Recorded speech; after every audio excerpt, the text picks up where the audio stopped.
Add लगाया है। मेरा प्रोडक्ट वॉल डेकोर कैटेगरी में आता है, पर जब मैं मल्टीपल डिवाइस में वॉल डेकोर सर्च कर रहा हूँ तो कोई भी ऐड टॉप में क्यों सर्च में नहीं आ रहा है। ये चीज़ के लिए मुझे भी बहुत टाइम परेशान करा था एक सेलर ने। वो सॉक्स बेचते थे और वो कह रहे थे मैं ऐड लगा रहा हूँ लेकिन मेरा प्रोडक्ट मैं सर्च कर रहा हूँ सॉक्स फ्लिपकार्ट पे जाके दिख ही नहीं रहा, कहाँ है मेरा, पहले पेज पे नहीं है, दूसरे पेज पे नहीं है, तीसरे पेज पे नहीं है, गया कहाँ, आप मेरे को दिखा तो दो। देखो सिंपल सी चीज़ है, आप कोई भी प्रोडक्ट बेच रहे हो ना, ऑलरेडी उस प्रोडक्ट के लाखों पीस कोई और सेलर बेच रहा है। ठीक हो गया, पहला तो आपको ये कंसेप्ट क्लियर करना पड़ेगा, आप अकेले नहीं हो जो वो चीज़ बेच रहे हो। दूसरी चीज़ कि जब भी आप ऐड लगाते हो तो ऐड से आपका प्रोडक्ट टॉप में नहीं आता, ऐड से आपका प्रोडक्ट थोड़ा ऊपर रैंक होता है। लेट्स सपोज आपका प्रोडक्ट 10वें पेज पे रैंक हो रहा था, अब वो 10वें से 9वें पे आ जाएगा अगर आप ऐड लगाओगे तो, या 9 पे था 8वें पे आ जाएगा, 7वें पे आ जाएगा। ऐड लगाते रहोगे, उसमें सेल आते रहेगी, रिव्यू अच्छे आते रहेंगे तो वो 1-2 पर भी आ सकता है। टॉप में लाने के लिए सबसे पहले तो आपका प्रोडक्ट ऑर्गेनिकली जब तक सेकंड या थर्ड पेज पे नहीं आ रहा है तब तक वो फर्स्ट पे टॉप में टॉप सर्च में तो कभी भी नहीं आ सकता। तो सबसे पहले वहाँ तक आएगा, रिव्यूज़ आएंगे उस पर, अच्छी सेल हो रही होगी, ट्रेंडिंग में वो प्रोडक्ट चलेगा, तब वो टॉप में आएगा। ठीक हो गया। अब क्वेश्चन के अकॉर्डिंग मैं ये समझ पा रहा हूँ कि ये कह रहे हैं कि कहीं किसी भी पेज पे नहीं आ पा रहा है, तो ऐसा आप पेज पर उसको ढूंढो भी मत, क्योंकि आप जो सिंपल लिख रहे हो वॉल डेकोर, ये बहुत ही छोटा कीवर्ड है और वॉल डेकोर पे करोड़ों प्रोडक्ट ऑलरेडी लिस्टेड है। आप ये देखो कि आपका वॉल डेकोर में प्रोडक्ट क्या है। लेट्स सपोज वॉल डेकोर में आप पेंटिंग बेचते हो जो कि कोई बढ़िया सी लॉर्ड बुद्धा की पेंटिंग है, तो आप सर्च करो Lord Buddha painting in wall decor, तब जाके कहीं ना कहीं वो आपको दिखेगा। तो आपको डीप सर्च करना पड़ेगा तब जाके दिखेगा। अगर ऐसे कीवर्ड जो बहुत ही जेनरिक है इनको आप सर्च करोगे तो कभी नहीं मिलेगा। मैं अगर ये टी शर्ट लिस्ट करके ये बोलूँगी टी शर्ट के अंदर में ये आ ही नहीं रहा है, तो आप 10 पेज 50 पेज 100 पेज करते रहो, कहीं भी आपको आपका प्रोडक्ट नहीं दिखेगा।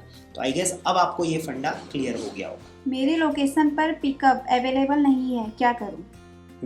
लोकेशन आप जहाँ से भी हो, आप वहाँ पर सेलिंग करते हो, लोकेशन पे पिकअप अवेलेबल नहीं आता है तो नियर बाई लोकेशन पे आप पिकअप करवा सकते हो। मैं ऐसे ऐसे सेलर्स को जानता हूँ जिनका गांव में जो बिज़नेस कर रहे हैं और उनके पास उनके गांव में पिकअप सर्विस अवेलेबल नहीं है, लेकिन वो सिटी में अवेलेबल है और सिटी उनके घर से 30 किलोमीटर 40-50 किलोमीटर दूर है। तो वो क्या करते हैं, जितने भी ऑर्डर आज आए उनको पैक करा और पैक करके सिटी भेज दिया, वहाँ से वो पिकअप हो गया। तो पिकअप लोकेशन जब मार्केट प्लेस पूछेगा तो आप अपने वेयर हाउस की मत डालो, वेयर हाउस आपका जहाँ है वहीं रहने दो, मतलब जहाँ से आप डिस्पैच कर रहे हो, घर हो या चाहे कोई दुकान हो, पिकअप लोकेशन वहीं की डालो जहाँ पर अवेलेबल हो। अब वो 10 किलोमीटर 20 किलोमीटर 30 किलोमीटर कहीं भी हो सकता है। तो अगर आपके लोकेशन पे पिकअप नहीं है तो वेट करो, आने वाले टाइम में हो सकता है, बट तब तक आप नियर बाई लोकेशन से पिकअप करवा सकते हो या वहीं जाके बिजनेस स्टार्ट कर सकते हो। सर ऐड कब चलाएं, सेल से पहले, सेल के बाद या सेल में। ऐड कब चलाएं, तो देखो ऐड जो है वो सेल के टाइम पे चलाया जाए तो वो बेस्ट रिजल्ट देता है। क्यों?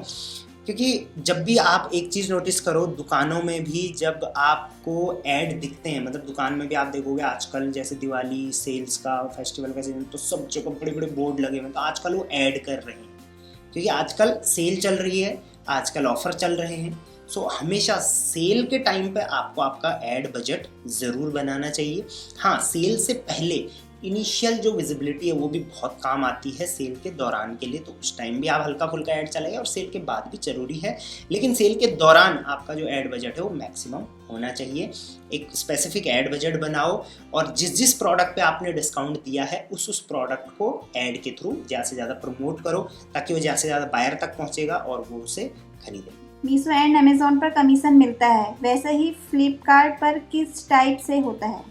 कमीशन की बात यहाँ पर करी है तो देखो कमीशन अब किस टाइप से आप पूछ रहे हो वो तो मुझे पता नहीं, बट एज अ सेलर सबसे पहले अगर मैं बोलूँ तो अगर आप अपने थ्रू किसी और मीशो सेलर्स को सेलर बनाते हो तो वहाँ पे कमीशन मिलता है, अमेज़ॉन पर भी मिलता है, लेकिन मीशो पर फ्लिपकार्ट पर ऐसा कोई भी रूल नहीं। ठीक है, पहले एज अ सेलर अगर मैं बात करूँ। अब अगर प्रोडक्ट की बात करें तो मीशो पे जैसे रीसेलिंग है, फ्लिपकार्ट पे नहीं, अमेज़ॉन पर आपका एफिलिएट है तो वहाँ से भी कमीशन आता है, बट फ्लिपकार्ट पे ये कमीशन नहीं मिलता है। बट फ्लिपकार्ट पर क्रिएटर्स को कमीशन मिलता है, जो अगर वीडियो बना रहे हैं उसमें फ्लिपकार्ट का प्रोडक्ट टैग करा तो वहाँ से कमीशन मिल सकता है, वो अकाउंट बना सकते हैं। तो क्वेश्चन तो ठीक था, बट कहीं ना कहीं क्वेश्चन कौन सा इस चीज़ के लिए पूछा है ये क्लियर नहीं था, बट मैंने दोनों जवाब आपको दे दिए। आपकी टीम लिमिटेड कैटेगरी में काम करती है, वाई? सब ऐसे ही काम करेंगे तो कैसे काम चलेगा? बाकी लोग कहाँ जाएंगे? सो आई गेस ये सवाल किसी सेलर का होगा जिन्होंने अपना अकाउंट हमारी टीम से दिखवाया होगा और अप्रोच करा होगा कि आप हमारे अकाउंट पर काम करिए, आप हमारे अकाउंट को हैंडल करिए, और हमारी टीम ने मना कर दिया होगा क्योंकि लिमिटेड कैटेगरीज में हम काम करते हैं। जी हाँ, ये सही है। अब देखो, इसके पीछे का मैं आपको फंडा बताता हूँ। ऐसा नहीं है कि हम लोग लिमिटेड कैटेगरी में काम करते हैं, हम लोग ऑलमोस्ट एवरी कैटेगरी में काम करते हैं, राइट।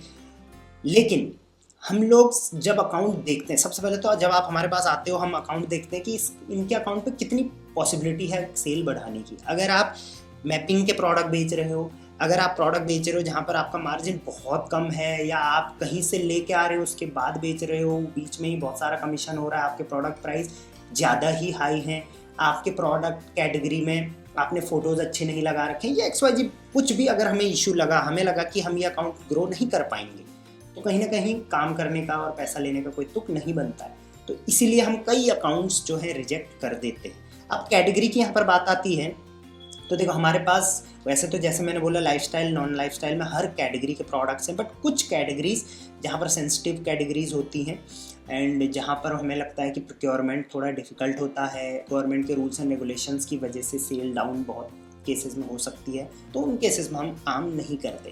बाकी आप चाहें तो अपना जो अकाउंट है वो चेक करवाइए, हमारी टीम आपको बता देगी।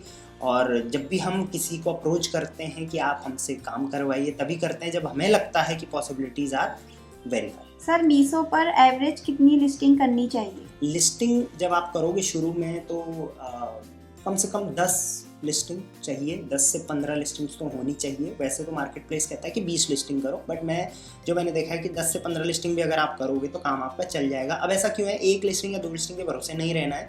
जितनी ज़्यादा लिस्टिंग होगी उतना ऑर्गेनिक विजिबिलिटी मिलेगी, और एक भी लिस्टिंग को विजिबिलिटी मिलती है तो उस वजह से और लिस्टिंग्स भी हाईलाइट होती हैं। क्योंकि होता क्या है, मैंने सपोज ये टी शर्ट बेची, अब ये टी शर्ट के सबसे पहले तो 5 साइज होंगे, M, medium, small, medium, XL, L, इस टाइप से, ठीक है। तो ये 5 लिस्टिंग हो गई। अब हर कलर, इसके 2-3 कलर भी होंगे, तो मान के चलो इसके 3 कलर हैं और 5 साइज हैं, तो 5 या 15, टोटल 15 लिस्टिंग्स यहाँ पर हो जाएंगी। तो जब भी कोई प्रोडक्ट लेके आओ तो ज़रूरी नहीं है वो सिर्फ क्लोथिंग हो या कोई और हो, लेकिन कम से कम 10 से 15 लिस्टिंग शुरू में होनी चाहिए, जिनमें 5 का कम से कम स्टॉक होना चाहिए। तब आपको इनिशियल विजिबिलिटी मिलनी शुरू होगी, और इस इनिशियल विजिबिलिटी से आपको शुरू के ऑर्डर्स मिलने शुरू हो जाएंगे। धीरे धीरे आप लिस्टिंग्स को बढ़ाइए। अब लिस्टिंग बढ़ाते बढ़ाते हर हफ्ते आप लिस्टिंग्स को बढ़ाने का टारगेट बनाइए, क्योंकि उससे ऑर्गेनिक विजिबिलिटी बहुत अच्छी मिलती है और मार्केट प्लेस खुद से प्रमोट करता है। लेटर ऑन आप कॉम्बोज बना सकते हो, जैसे अभी red and blue and black 3 colour के टी शर्ट है, तो इनको आपस में रेड ब्लू का एक कॉम्बो बना लिया, इस टाइप से उनके भी साइजेस हो गए। तो इस टाइप से आपके सिर्फ एक टी शर्ट के अंदर कम से कम 25 से 30 लिस्टिंग्स आपकी आराम से बन जाए। सर, मुझे 829 एड क्रेडिट मिल रही है, तो क्या वो फ्री है? एड्स क्रेडिट तीनों मार्केट प्लेस आपको देते हैं, फ्लिपकार्ट, अमेजॉन, मीशो। और एड्स क्रेडिट होता क्या है, जब भी आपने कोई चीज़ क्वालिफाई करी है तो उसके रिवॉर्ड में आपको क्रेडिट्स मिलते हैं, राइट। क्वालिफाई का मतलब है आपने कोई लेट्स सपोज आपने ऐड चलाया था, तो उसके बिहाफ में मार्केट प्लेस ने आपको कुछ ऐड क्रेडिट दे दिए, तो 1000, 2000, 5000 कई केस में तो ज़्यादा भी ऐड क्रेडिट मिलता है। अब ऐड क्रेडिट से क्या हो सकता है, जब आप ऐड चलाओगे तो जो आपका पैसा कटने वाला था अब वो उन ऐड क्रेडिट से चलेगा। लेकिन इसमें एक बहुत बड़ा ग्लिच है, वो चीज़ ध्यान रखना, और सेलर को पता नहीं होता है। 1000 का ऐड क्रेडिट होता है, वो 1000 रुपये का ऐड चला देते हैं और बाद में पता चलता है उनके ही 1000 रुपये चले गए। तो इसके अंदर का एक चीज़ समझना कि ऐड क्रेडिट जो होता है वो हमेशा, लेट्स सपोज मैंने 1000 रुपये का ऐड चलाया और मेरे पे ऑलरेडी ऐड क्रेडिट पड़े हुए हैं 1000 रुपये के, तो मेरा सारा 1000 रुपये ऐड क्रेडिट में से खर्च नहीं होगा, 20 से 30% ही ऐड क्रेडिट में से जाएगा और बाकी आपके वॉलेट में जो पैसे हैं उससे जाएगा। ये किसी मार्केट प्लेस पे ऐसा होता है, कहाँ पे 50-50% का भी होता है और कई केस में 70-30 का भी होता है। तो जितने रुपए का आपके पास ऐड क्रेडिट पड़ा हुआ है फटाफट उसको यूज़ कर लो, लेकिन जो फंडा मैंने बताया वो याद रखना। और दूसरी चीज़ की वो एक्सपायर भी हो जाते हैं ऐड क्रेडिट, तो जितनी जल्दी उनसे ऐड चलाया जाए उतना बेहतर है। एंड उसका लालच भी नहीं करना है कि पड़े हुए हैं तो फटाफट चला देता हूँ, चाहे मेरा 70% लग रहा है, इस चीज़ का भी ध्यान। लिस्टिंग में वेरिएशन क्या होता है? वेरिएशन का मतलब है कि ये टी शर्ट का एग्जांपल मैं देता हूँ। ये टी शर्ट मैंने लिस्ट करी, अब इस टी शर्ट में एक ही साइज़ तो होगा नहीं कि मीडियम साइज़ और भी साइज़ होंगे, तो वो जितने भी साइजेज़ हैं वो इसके वेरिएशंस कहलाए जाएंगे। या इसमें एक ही कलर तो होगा नहीं, और कलर भी होंगे, तो ये कलर वेरिएशन, जो साइज़ है वो साइज़ वेरिएशन। तो कोई भी एक पर्टिकुलर प्रोडक्ट के जितने अलग अलग साइजेस होंगे, जितने अलग अलग उसमें क्वांटिटी होगी, जितने क्वांटिटी के भी होते हैं, तो उनको हम वेरिएशंस बोलते हैं। 50 रुपीज़ का प्रोडक्ट मिला होलसेल से, प्रोडक्ट वेट 80 ग्राम्स, मैं इसे कितने में सेल करूं कि मैं प्रॉफिट में रहूं? 50 का प्रोडक्ट है, 80 ग्राम इसमें जो है वो वेट है, तो कितने का बेचूं? तीनों मार्केट प्लेस पे आप अलग अलग रेट का बेच सकते हैं। अब देखो 80 ग्राम का मतलब होता है कि 500 ग्राम से नीचे है। 500 ग्राम से नीचे जो भी प्रोडक्ट होंगे उनका सेम जो है वो आपको शिपिंग लगने वाला है। पहली चीज़ तो ये 80 ग्राम से मतलब नहीं है, 500 ग्राम से नीचे जितना भी है सब सेम लगेगा, ठीक। अब 50 रुपये का आपका प्रोडक्ट है, तो कम से कम आप ये लगा लो कि 500 जो है 500 ग्राम का है और 50 रुपये का प्रोडक्ट है, तो उसमें कम से कम 70-80 रुपये तो आप शिपिंग मान लो। तो 50 में 70-80 ये जोड़ लो, तो लगभग ये हो गया आपका 130 रुपये।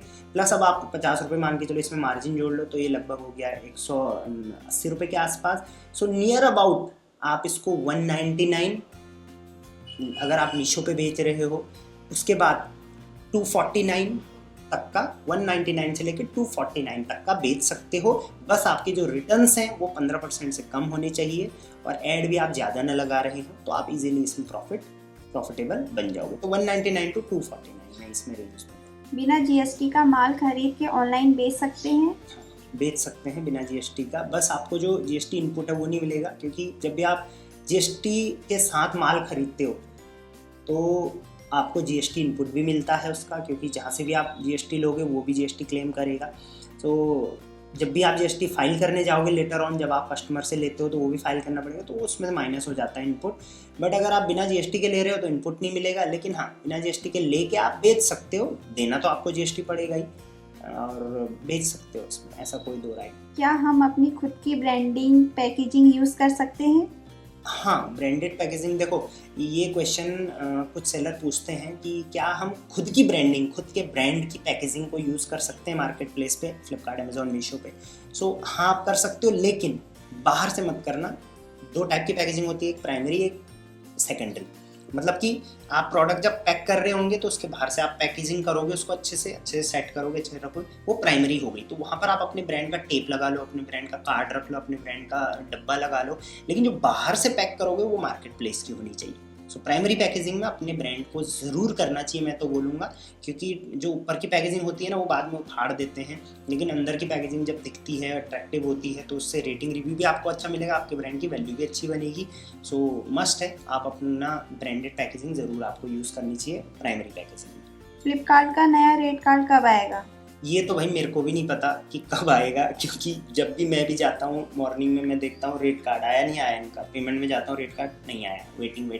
बिग बिलियन डे चला गया, दिवाली सेल आ गई, कई टाइम से ये बंद है। और मुझे पता है क्या लग रहा है, अब ये इसको लाइव करने वाले भी नहीं है। क्यों? अब फ्लिपकार्ट ने settlement based pricing, benchmark based pricing वगैरह वगैरह, पता नहीं लिस्टिंग में क्या क्या घुसेड़ दिया है। अब आप जो भी प्रोडक्ट प्राइस रखोगे उसके हिसाब से आपको सेटलमेंट वगैरह मिल जा, मतलब दिख जा रहा है कितना आएगा क्या आएगा, लेकिन रेट कार्ड के बिना कैसे होगा, ये फ्लिपकार्ट टीम से भी मैं बोलूँगा, क्योंकि फिक्स्ड फ़ी कितना है, कमीशन कितना है, रिटर्न फ़ी कितना है, वो सब तो रेट कार्ड से पता चलता था ना। अब रेट कार्ड ही लाइव नहीं कर रहे हैं। सो होप सो कि बहुत जल्दी फ्लिपकार्ट का रेट कार्ड एक नए तरीके से आए। अभी तो कोई भी ऐसा मुझे लग नहीं रहा गुंजाइश कि कब आएगा क्या आएगा, ऐसा मुझे कोई अपडेट भी नहीं है। सेलर ऑब्वियसली परेशान भी है, नए सेलर स्पेशली, उनको पता ही नहीं होता कितना रेट कार्ड में कितना कमीशन है क्या है। तब तक आप हमारी पुरानी वीडियो जो हमने रेट कार्ड पे बनाई है उनके सहारे भी अपना जो है वो लिस्टिंग कर सकते हैं।